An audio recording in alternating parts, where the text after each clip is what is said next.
Hello, this is part 2 of 3 of the Retrofit Strategies presentation from ComNet. This part we're going to be looking at the second option for migration from analog technology to IP technology, the fully networked solution. This is where we forklift out all of that existing infrastructure, cameras, cabling, and other equipment, and we replace it with all new IP solution. And so let's take a brief moment to talk about the main reasons people are migrating towards IP. What are the distinct advantages? Number one is that it's a standards-based transmission platform, and that means a couple of different things. Number one, it means that you have vendor neutrality when it comes to the networking equipment. Say, for instance, you have an outdoor parking garage environment. You want to put a field-hardened Ethernet switch from ComNet out in the parking garage to collect cameras and other sensors.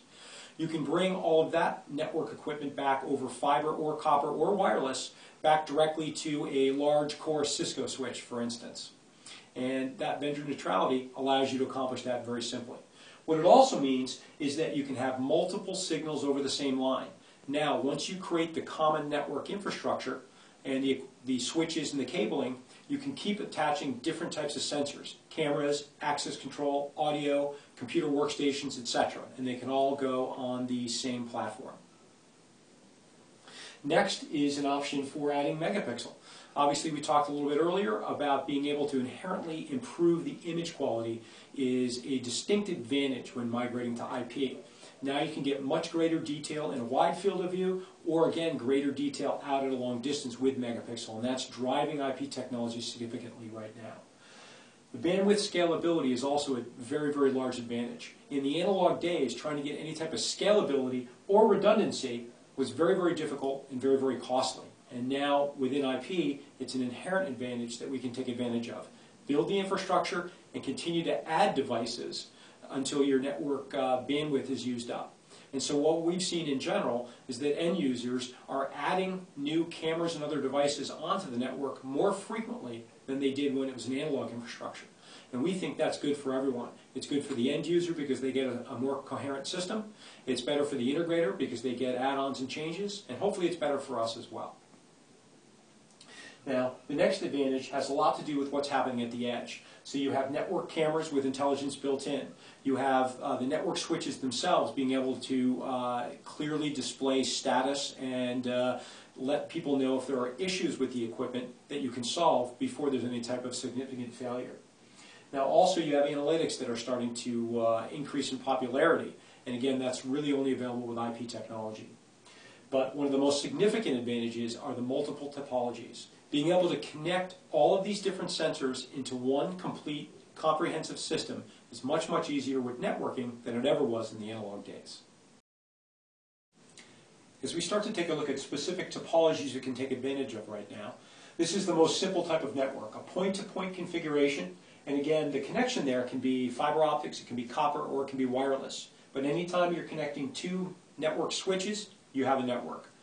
This doesn't lend a lot of complexity in terms of network design, but you do obviously have to manage the type of connections you have. If they're fiber optics, you need specific fiber optic ports to connect from point A to point B. And secondly, you need to manage your bandwidth. So you need to add up all of the bandwidth year usage you're generating on this side of the equation and make sure that your pipe over to the head end is going to be large enough. The next level of complexity in networking topologies comes with the daisy chain or add-drop network. Here, product selection is important to take into account the types of ports that you have. Here we show 4 switches connected via fiber optic cabling.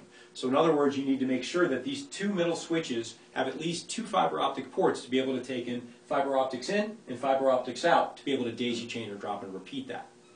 Also, you need to manage your bandwidth. So in other words, from these first 3 locations, you need to add up cumulatively all of the bandwidth usage you're using to make sure that last network segment has enough bandwidth to carry all of that data. Now, this is a very common example of what the IT world wants to call a star network. It's typically what we call a home run situation. This is where you have multiple locations out in the field coming back to one centralized location. Here, the network complexity doesn't increase significantly, but obviously you need to make sure that at that centralized location you have the correct type of ports and speed of ports to be able to handle all of these additional segments coming in.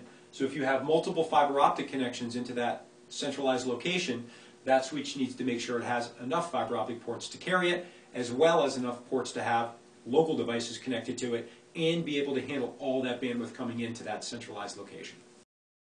The next example takes a look at a self-healing ring. This is where we can connect all the network components into a circle or a ring, and thus take advantage of the inherent redundancy associated with managed Ethernet switches. Here we can use rapid spanning tree, or multiple spanning tree protocols so that we get a redundant ring. So if there's any type of cut, failure, or somebody unplugs a port, you don't lose all the data upstream. The system rebuilds itself very, very quickly. Now with design selection, obviously every single switch in the network needs to have at least 2 uplink or backbone ports to be able to handle all the traffic transmitted around that entire ring.